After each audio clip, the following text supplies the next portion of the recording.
माननीय सदस्य श्री राजेश रंजन जी। सभापति महोदय जी, मैं शुरू करूंगा। प्रधानमंत्री जी का 2 महीना मात्र बचा है जन्मदिन को, और उन्होंने सबसे पहले विश्वकर्मा योजना, एक उनकी जो बहुत बड़ी आम आदमी, मोची, निषाद, मलाह ऐसे वर्गों के लिए यह योजना लाई गई। हम शुरू करेंगे माननीय वित्त मंत्री से कि पुराने में जो आप skill, startup, make in India या आपने जिन जिन योजनाओं को लाया उस पर अभी तक कोई श्वेत पत्र नहीं लाई कि उस योजना का क्या हुआ।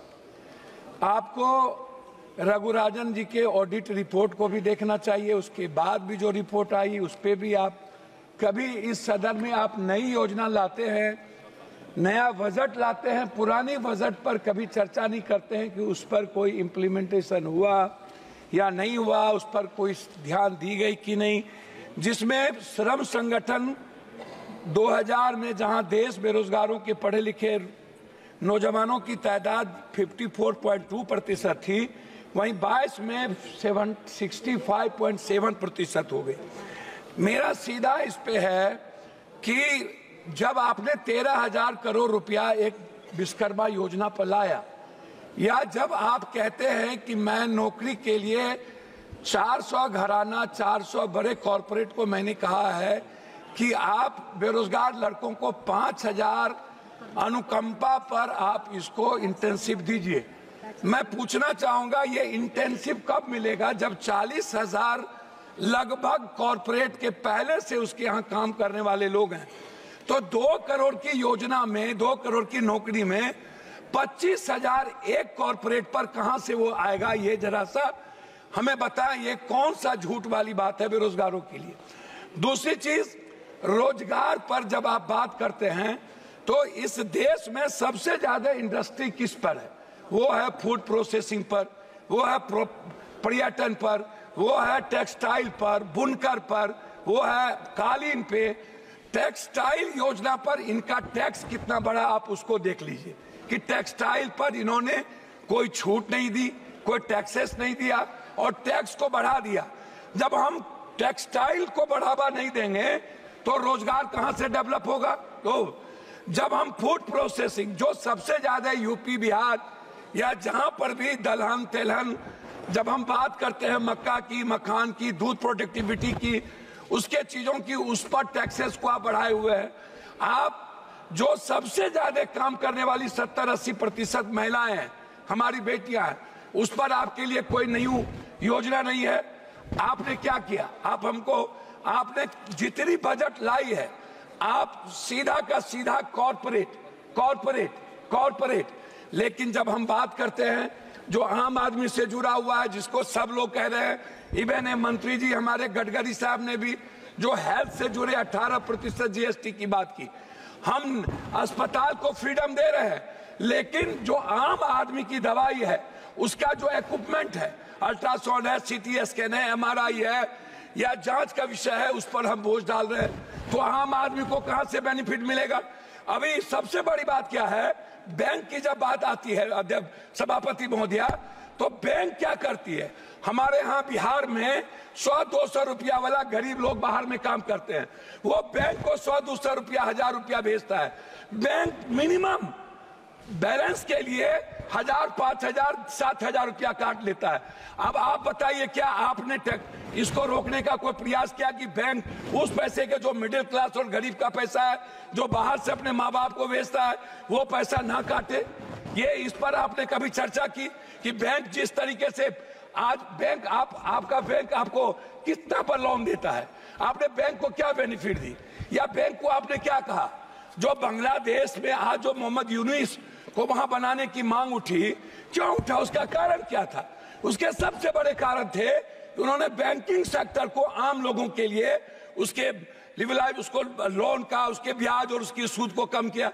लेकिन क्या मिडिल क्लास कोई गरीब आदमी कर सकता है?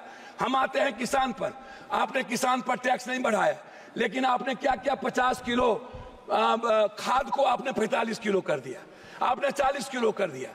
मैं जानना चाहता हूं कि 45 किलो को 50 किलो को क्यों कम कर दिया। दूसरी चीज जो सबसे बड़ी बात है उसको मैं आपसे कहना चाहूंगा कि मैडम बार बार रोजगार की बात होती है, बार बार यूथ की बात होती है, एजुकेशन की बात होती है।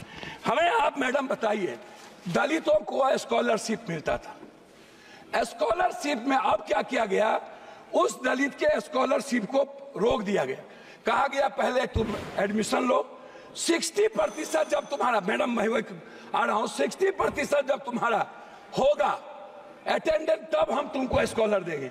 इस तरह मिनिमम मदरसे की आप चीजों को 2 करोड़ कर दिए। आप अल्पसंख्यक जैसे मौलाना आजाद जो फेलोशिप था उसको आपने बंद कर दिया। आपने बजट को आपने सीधा 117 करोड़ पर ले आए अल्पसंख्यक के लिए। तो जो आप सबका विकास सबकी बात करते हैं नरेंद्र मोदी जी की सरकार। मेरा मैडम लास्ट है बिहार से। बिहार सरकार ने लगातार बिजली को लेकर के वन नेशन, जैसे वन नेशन वन एजुकेशन की बात उठती रही, वन नेशन वन हेल्थ जो हमारे राजस्थान की सरकार ने किया, बिहार सरकार ने 4 चीज आपको भेजा है। एक भेजा है वन नेशन वन टेरिटरी बिजली पर जो सबसे ज्यादा मांगा 4000 करोड़ रुपया बिहार सरकार पर अपवे ज्यादा बोझ पड़ता है। धन्यवाद। मैं कम कर रहा हूं, 70 पैसा मैडम, 70 पैसा एक आदमी पर पड़ता है। दूसरा, लगातार बिहार सरकार की ये योजना है हाई डैम से 40,000 करोड़ विद्युत परियोजना को बढ़ावा देना, हाई डैम, जिससे पूरा का पूरा कोसी सीमांचल मिथिलांचल को बढ़ावा मिलेगी। मैडम क्या हुआ इस बजट में, क्या आपने नेपाल सरकार से बात करके आपने हाई डैम बनाने की परियोजना की। एक तीसरा चीज बिहार सरकार ने कहा है कि हमको 15 लाख कर रहा हूं, एक मिनट लास्ट कर रहा हूं मैडम, एक मिनट। बिहार सरकार ने कहा है कि हमको उद्योग को बढ़ावा देने के लिए हमको 15 साल आप जीएसटी माफ कर दीजिए ताकि हम अपने डेवलप करें। आपका हमको नहीं चाहिए, चाहे डालमिया नगर, हमको आईएम की बात हमने किया पूर्णिया में, हमने आईटी की बात किया पूर्णिया में, कोसी सीमांचल में हमने बात की, मक्का और मखान पर फैक्ट्री की, आपने वो नहीं किया। तो आप उल्टे ही सारे के सारे मिडिल क्लास के पर जीएसटी का बोझ डाल दिया, आपने युवाओं पर गरीबों पर बोझ डाल दी, आपने किसानों पर बोझ डाल दिया, लेकिन आप कॉर्पोरेट को सपोर्ट करते रहे। अब हम लोग को बोलने के लिए पहले आप खड़ा कर देंगे। लास्ट कर रहा हूं, हमको 30 सेकंड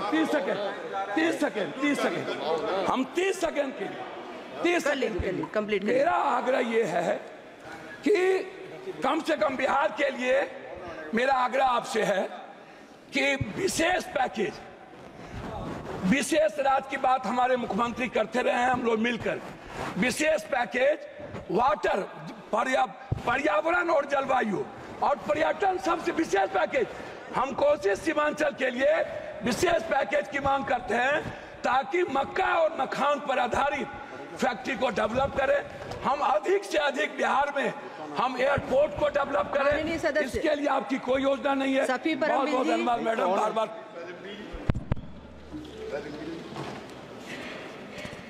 थैंक यू।